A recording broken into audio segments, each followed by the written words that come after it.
Hey guys, welcome back to the Top Speed Golf System. Today we're going to talk about bunker shots so we can get out of that bunker every single time. I'm going to give you everything you need to know, the Pareto principle, the 20% you have to know and do right to get 80% of the results, just like the rest of our Top Speed Golf System. Well, let's go ahead and get started right here. The very first thing that we have to do is we have to have a fairly wide stance in the bunkers. That way we're nice and firm and supported. I think if we get really narrow like this, like we would with a chip or a pitch, it's going to be difficult to get enough speed on these swings or to get enough stability, because this sand can move around, especially if you're in thick sand. So get a wider stance, play the ball slightly up in your stance. Now the reason for this is, let's imagine that this is the center of my stance. If I'm going to come down and hit a normal golf shot, I'm going to come down, I'm going to have a lot of forward shaft lean, I'm going to hit the ball and the ground at the same time. So boom, I got forward shaft lean, ball on the ground, and I'm gonna have my straight line release out here in front of the ball. Now with a bunker shot, I'm actually gonna be hitting 3 or 4 inches behind the ball. So by having the ball up in my stance, I'm gonna be able to enter the sand here. My club is gonna slide underneath the ball and then come out the other end, and it's gonna loft the ball up onto the green. So that's why I wanna have it a little bit up in my stance, makes it a lot easier. Third, I want to go ahead and have this face nice and open. So if I'm holding this up in front of my body, right in my belt buckle here, I want to have that about 20 to 30 degrees open. And when I set that on the ground, now I have a lot of loft on this club. Now this is on personal preference, you can line up a little bit left with your stance to counteract that face being open and pointing a little bit to the right. That's not a huge deal, but that'd be a good thing if you feel more comfortable that way. Some people set up a little bit more square. I prefer to set up just slightly more open with my feet. So we've got our ball position a little bit forward, we've got our face nice and wide open, and then let's talk about that release point. We mentioned in the regular one, I'm gonna have that straight line release with our full swing, just like we talk about in the system, 45 degrees in front.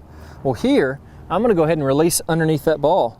My club's almost gonna be standing up and down when I'm hitting under this ball, and I'm gonna let my wrist go ahead and flip. This is the only time in golf that you're allowed to flip the club and to get it to go ahead and release. That's gonna add more loft, and it's gonna help that bounce or this thick piece of metal on the bottom of your club, now that you got the club open, to skip through the bunker.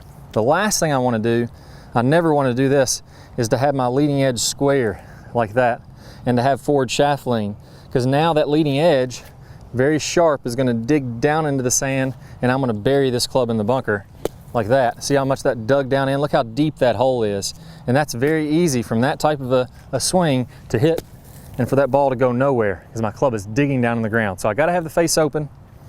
That's going to help it to skip. Now the last thing we want to make sure we're doing from a technique standpoint is we got to be aggressive. We have to swing this club with some speed. We got our straight line release of the ball, we got our face open, we got the ball in a good stance.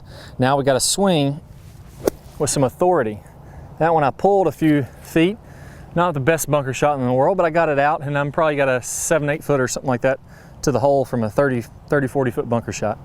So that's going to get it out every single time. If I hit it a little bit too hard with an open face, it's only going to go 10 or 15 feet too far. It's not a big deal. If I hit it too soft, it's going to go a little bit shorter. With all that loft, everything's coming up and out of the bunker.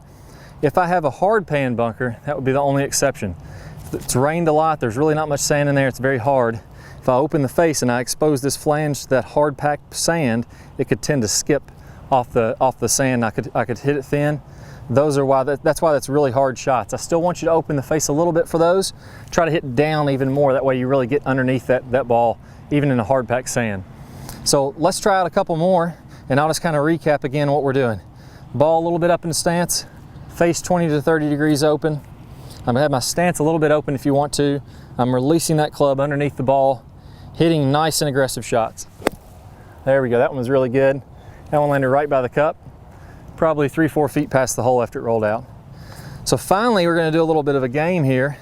Let's actually scoot over to the sand on the right. Let me kind of smooth this out a little bit so this will make some sense. Now, when we're practicing, the biggest thing with bunker shots is to be able to hit the ground in the correct position. I want you to practice by making a line in the sand just like that. And we're going to start out here, and I want to practice hitting that sand in the line at the same time. So you can see my divot was maybe just a little bit too far back. Let's try again. That was right on the sand in the line. And I'm just going to work all the way up that line, hitting shots. You may feel like it's easier if your weight's a little bit more on your left. That way you can get down and through it. Once I've done that quite a bit, this is going to make it even easier if I put a ball 3 or 4 inches in front of that line And now I'm gonna go ahead and hit the same type of shot that I've been hitting. There you go, really thump that sand. Oh, a little too hard, almost made it though. And we can see that my club entered just a little bit too far back, but it's right about on that line, which is gonna get us well behind it. If you're gonna mess up, hit a little too far behind the ball and swing nice and aggressive, it's still gonna come out. So best of luck to you guys. Get out of that sand every time, put in the hard work, you're gonna get a lot of up and downs.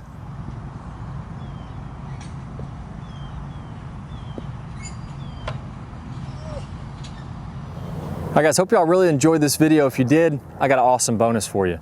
We all want lots of lag in our golf swing. It's so crucial to have tons of lag to be able to get that high club head speed and to be able to drive it past your friends.